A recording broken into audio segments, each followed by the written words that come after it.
So it seems that Games Workshop have finally decided to get around to fixing the Space Marine character issues that have plagued the Divergent chapters since the Codex dropped. Let's talk about the big Space Marine rules update, what changed and what stayed the same.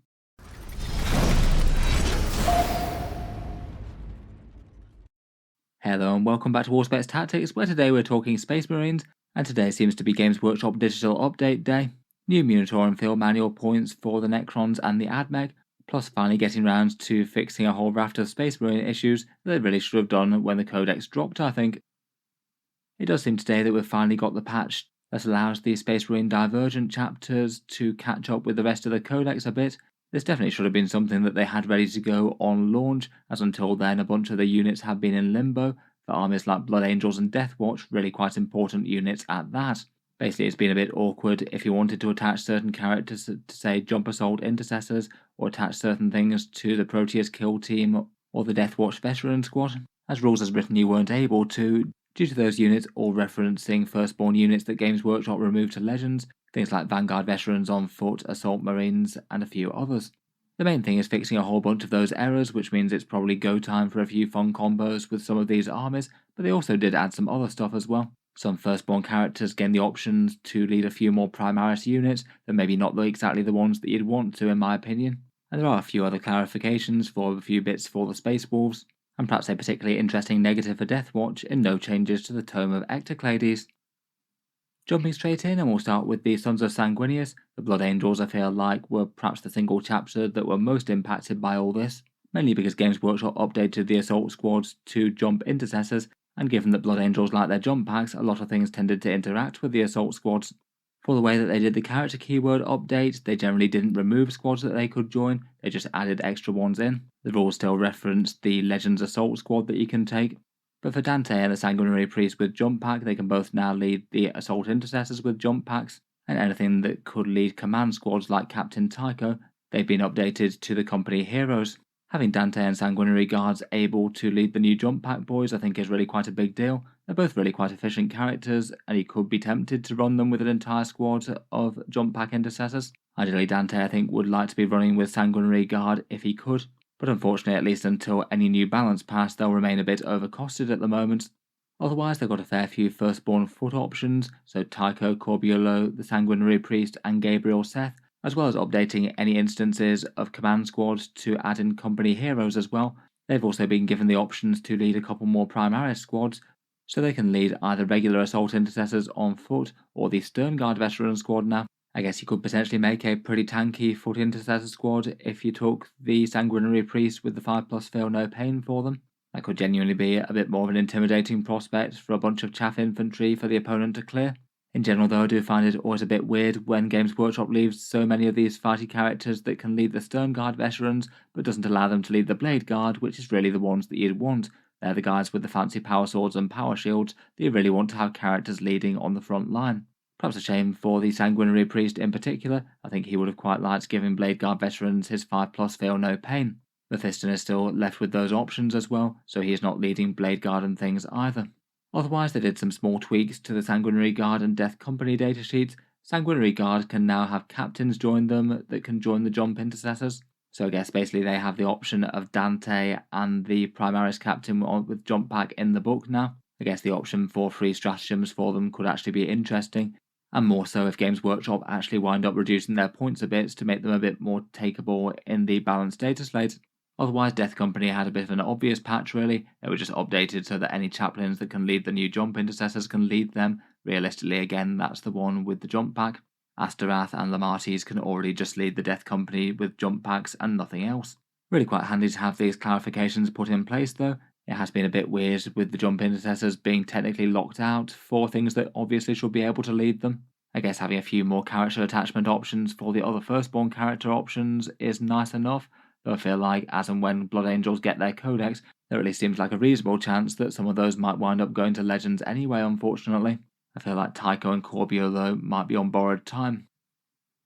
Moving on to Dark Angels, and these just had updates for 3 different characters, Asmodai, Azrael and Ezekiel. Asmodai and Ezekiel kind of got a similar sort of change. They can both lead the Assault Intercessors, Company Heroes and Sternguard Veterans, where previously I think they were both only limited to leading just the tactical squad as per their rules before. Ezekiel I think just has a bit of a bad datasheet at the moment, and Games Workshop should hopefully do something about that with the Dark Angels Codex, fingers crossed at least.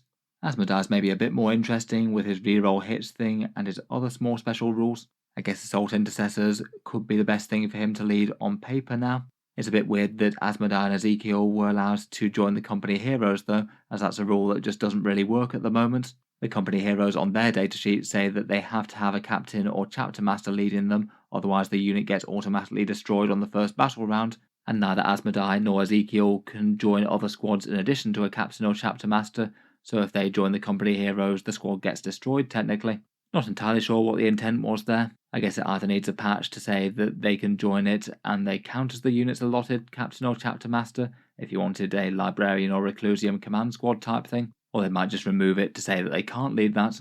Otherwise, Azrael I think genuinely looks like he could be an interesting choice for leading the company heroes now. He does have the chapter master keyword, so no problems there. Azrael's just an enormously efficient character at 105 points. He generates you a command point per turn and gives the squad a 4+ invulnerable save. I feel like they're maybe one of the units that makes the best use of that 4+ invulnerable save buff, even if they don't make as much use of his damage boost, between just making a very, very tanky unit and generating you command points, and then still having something that can brawl pretty well with enemy medium infantry. There might be enough value overall there just to have Azrael running with company heroes, as opposed to something like Hellblasters or Blade Guard, or maybe regular intercessors, all of which were generally talked about as at least options before. For the Deathwatch, I must admit timing on this isn't super great, seeing as I just released a Deathwatch index overview type video yesterday and talked about character attachment options in that. Basically the issue that they had was that their Deathwatch veterans and Proteus kill team needed units that could attach to the Vanguard veterans on foot to be able to join them, and that was limited most of the Primaris characters from being able to be taken, and also since they went to Legends that limited things even more. Now though that's been changed around so that if anything can lead the Sternguard veteran squad, it can lead them, and that really is quite a big boost as it allows captains and lieutenants back in, as well as just the Alt Watchmaster and Captain Artemis who could lead them at the moment, rules as written, but also basically the entire cast of Primaris characters that can join Sternguard, librarians, chaplains, apothecaries, ancients, or the Judicia. Out of those though, I probably would still argue that the captain and lieutenant are perhaps the most important out of them. In general, the weapons that you might be buffing out of those could be things like frag cannons, heavy thunder hammers, or potentially a whole bunch of cyclone missile launcher shots on the Proteus kill team, which could be quite scary. Having a whole load of auto wounds in that with the lieutenant on board is rather nice, and that opens up that big unit to being a very credible target for the fire discipline combo. Big rerolls and try and get loads of 5s and 6s for sustained and lethal hits if you're playing Gladius. It's also an enormously expensive and threatening unit if you had a captain in it as well to be able to get free stratagems. Less so in the Black Spear Task Force again, given that they don't really have many battle tactics stratagems besides Armour of Contempt, but it could be very relevant elsewhere. Overall, fairly helpful I think to be able to give it so much of a choice of different buffing characters, as opposed to just generally taking the Watchmaster or nothing. Otherwise, there was just a minor rules errata to the Corvus Blackstar, saying that Centurions take up 3 slots in it, as you'd expect, like the Land Raider. And then a couple of things that I thought were absences of changes that they might well have addressed here. There was no change to the Tome of Ectoclades with its big wound rerolls. That still gives you the rather enormously powerful ability to be able to nominate 2 different enemy targets, get Oath of Moment, but also reroll the wound rolls against the target as well. So basically Old Oath but on 2 different units in one turn, so a fairly staggering damage boost there for 40 points. And there was also no change to the bolt weapon list. That was missing the heavy bolt rifle and the heavy bolter in the index download. Apparently they are present on the Warhammer 40K app. It sort of feels like they're being missed off the bolt weapon list in the index by mistake, and it is kind of unfortunate given that it makes their Indomitor kill team far less good with the bolt stratagems if you can't use it on them. I guess for the moment both of those are staying how they are, but allowing proper character attachment to the Proteus and the Deathwatch veterans I think is definitely helpful for the faction, given that they're still some of the most interesting and dangerous units. They are basically exactly the sort of squad that you want to put characters in. Finally, last but not least, we have the Space Wolves. Bloodclaws got altered so that things that can join Assault Intercessors can now join them. Again, that makes them go from having almost 0 character access to having the choice of all the ones that we just talked about for the Deathwatch.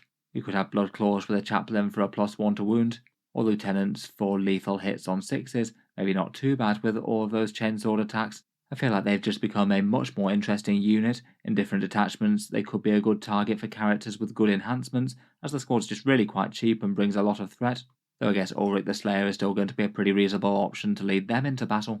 Otherwise, Skyclaws had the expected change where things that can lead assault intercessors with jump packs can lead them, so you can throw in the jump captain or jump chaplain from the core codex now.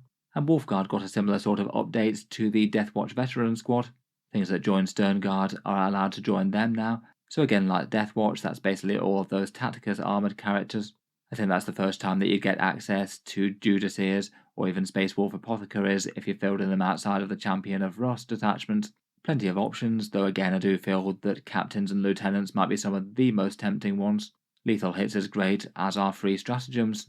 Otherwise for the Space Wolves there were just a couple more changes. Space Wolves have a list of forbidden units that they can't take in Champions of Rust. Say for example the Apothecary does feature there, given that the role is kind of merged with their Wolf Priest as their chaplain-like figure there, so they don't really have independent Apothecaries. For that one they just updated the keyword, as previously it was listed as Primaris Apothecary. Now they've just changed it to the standard Apothecary keyword, as he lost that Primaris moniker in the Codex update. Perhaps an interesting thing that they didn't add to that list though are the new company heroes. I was wondering whether or not they might make the list, given that Space Wolves can't take the regular command squad, as I guess their characters kind of have a wolf guard instead. Seems though that company heroes are still fair game for any characters. None of the actual individual firstborn characters can take them, though it does mean that you could take the company heroes alongside a generic Primaris captain, I guess. Though not exactly the most competitively relevant, given that that's not the best combo. You don't really want free stratagems on a unit that doesn't have as much damage in my opinion. Finally, there was just a tiny bit of errata changing the Grey Hunter Graph Gun to damage 2. Not entirely sure what that one was before, don't know if they had a boosted one or an underpowered one. Overall, I'd probably say the Blood Claws and Wolf Guard are the most important changes out of that. Perhaps the Blood Claws the most so. There is something to be said for just spamming hordes and hordes of very cheap bodies at the enemy. Overall, I'd say that's a pretty good set of updates though. Maybe some minor disappointments. It might have been nice enough if they had chosen to give a few more characters the option to lead Blade Guard veterans, given that for a few of them they did go somewhat above and beyond and allow them access to things like Assault Intercessors and Stern Guard and things. Otherwise, nice to have a little bit of a helping hand for Dante, Sanguinary Guard, the Sanguinary Priest and Deathwatch, and I feel like the Tome of Ectoclades' lack of change for the Deathwatch was probably a good thing as well. While the Black Spear Task Force was having a lot of success earlier in the edition, at the moment it doesn't really seem to be particularly stand out at all, so probably didn't need the nerf, even if it might have made some sense. Otherwise, characters leading Blood Claws could be fun, and I feel like Azrael and company heroes could be pretty interesting. Still a fairly pricey little squad at almost 200 points, but really very tanky indeed, generates you command points and can skirmish quite well. Let me know your thoughts down in the comments below, including if there's anything I missed or any other implications. Look forward to hearing all your thoughts and ideas, and whether it would change anything for your army list construction. If you've enjoyed the video, then feel free to subscribe to Auspex Tactics. I'll certainly keep up with Games Workshop's news and releases as they come out. I do tend to post new 40k videos just about every day. Finally, if you have been enjoying all the videos on the channel and you'd like to help support, I would just like to mention that Auspex Tactics does have a Patreon page, and that's the main reason that I can keep on making videos like this pretty much all the time.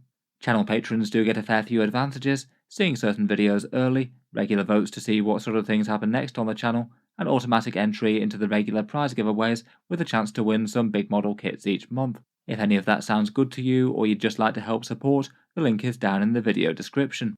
In any case, a massive thank you for listening, and I'll hope to see you guys next time.